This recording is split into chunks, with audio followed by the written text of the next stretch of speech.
Writer's main tool, of course, is language. That's what we use to build the house that is our stories. Those are our hammers and nails. But really, our first tool is thought.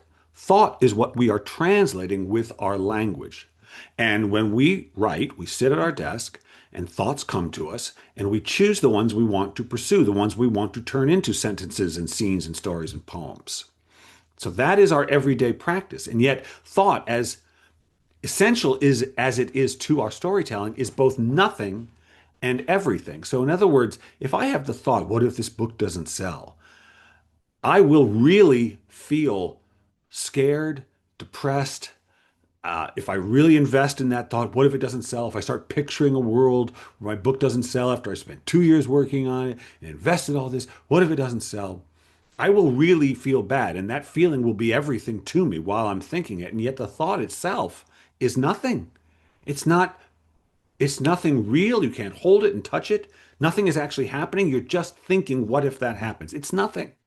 And yet at the same time, thought is everything, not just in how bad it makes us feel when we worry, but everything great ever made, everything ever made, every building that's ever been built, every book that's ever been written, every song that's ever been sung, it all started with a thought.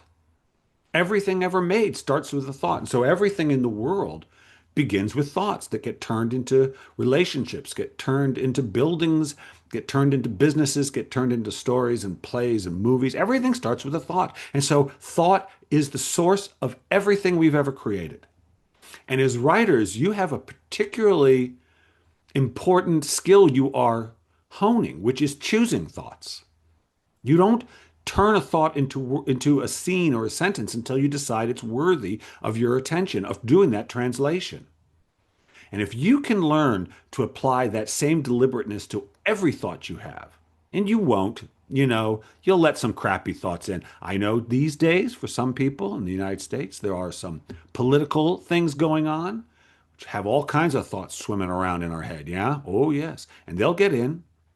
But it is a great skill that we begin to hone as writers when we sit at our desk, choosing which thoughts to pursue. You can do the same thing with every thought that crosses your head. They're nothing and everything.